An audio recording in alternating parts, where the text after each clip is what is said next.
ከዚህ በኋላ ያለው ሕይወታችሁ እንዳይከፋባችሁ ወደ እግዚአብሔር ተመለሱ። ስጥና ተዘጋ።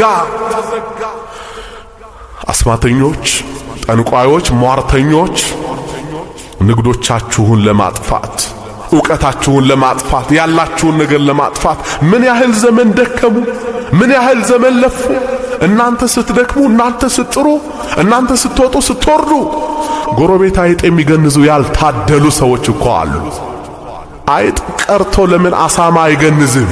እኛ የእግዚአብሔር ልጆች ከሆንን ማን ይነካናል? እመን እንጂ አትፍራ። የእግዚአብሔር ልጆች ምን ስልጣን አለው ሰይጣን በእኛ ላይ? አሸዋም ቢበተን አስማትም ቢሆን ድግምትም ቢሆን አይሰራም ተባለ እኮ። በቃ በእስራኤል ላይ ሟርት፣ በያዕቆብ ላይ አስማት አይሰራም። በዚህ እናምናለን እንጂ እንደ ጠላት ሐሳብማ የሁሉም ነገር ተዘግቷል።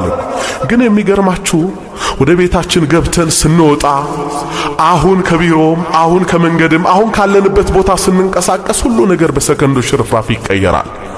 ይስሐቅ ጉድጓድ አገኘው፣ ውሃ አገኘው ብሎ እርሻውን አጠጥቶ ቤቱ ሄዶ ሲመለስ ነው ተዘግቶ የጠበቀው። ጠዋት ወደ ቢሮ ስትገባ መልቀቂያ ወረቀት ይሰጥ ይሆናል። ወደ ትምህርት ቤቶቻችሁም ስትሄዱ እንደዚህ አይነት ነገር ተዘግቶ ይጠብቃል። ስጥና በለው፣ ስጥና። ተዘጋ። ሰው ቢዘጋው ማን ይከፍተዋል? እግዚአብሔር ብቻ። እግዚአብሔር አይዝጋው፣ እሱ ሲዘጋው ነው ማንም ሊከፍተው የማይችል። ሰዎች ቢዘጉት እግዚአብሔር ይከፍተዋል። የዳዊትን ቤት መክፈቻ ቁልፍ በጫንቃው ላይ አኖራለሁ፣ እሱ ይከፍታል፣ የሚዘጋ የለም፣ እሱ ይዘጋል፣ የሚከፍትም የለም ተብሎ ነው የተጻፈው። እሱ ሲዘጋው ብቻ ነው። እሱ ካልዘጋው የትም ሆነን እንኖራ የትም። አሁን እኮ ይሄንን የአገልግሎት መስመር እግዚአብሔር ስላልዘጋው ብቻ ነው እኛም የምናገለግለው። ሰዎችማ ዘግተውታል እኮ። እሱ አይዝጋው፣ አምላካችን አይዝጋው። እውነቴን ነው የምላችሁ፣ እሱ ሲዘጋው ብቻ ነው ችግሩ። በቃ የተከፈቱ በሮች ሰጥቻለሁ አይደል የሚለው ራዕይ ዮሐንስ ምዕራፍ 3 ቁጥር 6 ጀምሮ ብዙ የተከፈቱ በሮች፣ በዛ በር ብቻ ሩጥ። በተከፈተው በተዘጋው ለምን ትታገላል? በተከፈተልህ ሂድ። በቃ ሂድ ወደፊት ብቻ። ስጥና ተዘጋ።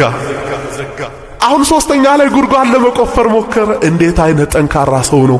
በርቱ የእግዚአብሔር ልጆች እንበርታ፣ ልባችን ይጽና ይላል እኮ ዳዊት። በርቱ በርቱ በርቱ፣ ተስፋ እንዳትቆርጡ፣ እግዚአብሔርን ይዛችሁ ብቻ ወደፊት እልፍ እልፍ በሉ፣ ፈቀቅ በሉ። በቃ እልፍ በሉ በትዕግስት።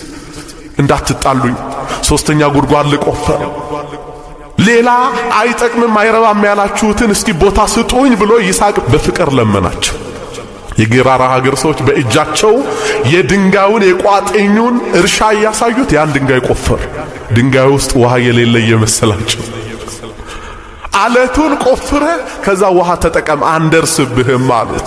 ድንጋዩ አለቱ ውሃ የለውም ብሎ ይስሐቅ ሄደና ድንጋዩን ይዞ በብረት ይዞ በድጅኖ ይዞ በመዶሻ ሲመታው የሁላችን አባት የውሃው አምላክ እግዚአብሔር ለትዕግስተኛው ለይስሐቅ ሌላ ጉድጓድ፣ ሶስተኛ ጉድጓድ እንደ ፋውንቴን በረሃ ውስጥ እንደ ፋውንቴን ወደ ላይ ዘላል ውሃው።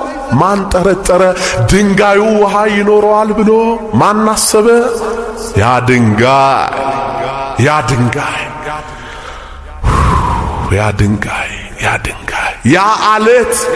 ያ አለት የዓለምን ሕዝብ ሁሉ ከጽምዓ ነፍስ ያረካው አለት፣ እስራኤል ሁሉ በበረሃ ውስጥ ጠጥተው የረኩበት አለት፣ ያ ድንጋይ ሕልመኛው ናቡከደነጾር በሕልም ያየው እጅ ሳይነካው ከተራራው ላይ ተፈንቅሎ የወረደው ድንጋይ፣ በናቡከደነጾር ቤተ መንግሥት ፊት ለፊት የነበረውን ምስል አድቆ በክብር ምድርን የሞላው ድንጋይ። ድንጋዩን ቆፈር። ወያ ድንጋይ፣ አናጺዎች የናቁት ድንጋይ፣ የማዕዘን ራስ የሆነው ድንጋይ ውበታችን፣ ክብራችን፣ ሞገሳችን፣ አምባ ማምለጫችን ኢየሱስ ክርስቶስ። ክብርና ምስጋና ለስም አጠራሩ ይሁን። የከበረውንና የተመረጠውን የማዕዘን ድንጋይ በጽዮን አኖራለሁ፣ በእርሱ የሚያምን ለዘላለም አያፍርም ነው የሚለው አንደኛ ጴጥሮስ ምዕራፍ 2 ቁጥር 6 ጀምሮ። በሱ የሚያምን አያፍርም። ወያ ድንጋይ ውሃ የሌለው ይመስላል እኮ ድንጋዩ ደግሞ ጉደኛ ድንጋይ ነው። ሲመቱት ውሃ ያፈልቃል። እናንተ እየተመታችሁ ትቀልባላችሁ፣ እየተደበደባችሁ ታበላላችሁ። ከተሰደብን እንኳን እኛ መሶባችንን አንከፍትም። ያ ድንጋይ የተለየ ድንጋይ።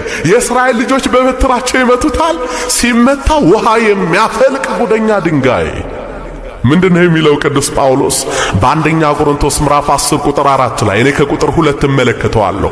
አባቶቻችን ሁሉ ከደመና በታች ነበሩ፣ ሁሉም ሙሴን ይተባበሩ ዘንድ በደመናና በባህር ተጠመቁ፣ ሁሉም በባህር መካከል ተሻገሩ፣ ሁሉም ይከተላቸው ከነበረው ከመንፈሳዊው አለት ጠጡ፣ ሁሉም ከመንፈሳዊ መብል በሉ፣ ያም አለት ክርስቶስ ኢየሱስ ነበረ ይላል። ለስም አጠራሩ ክብር ምስጋና ይግባው።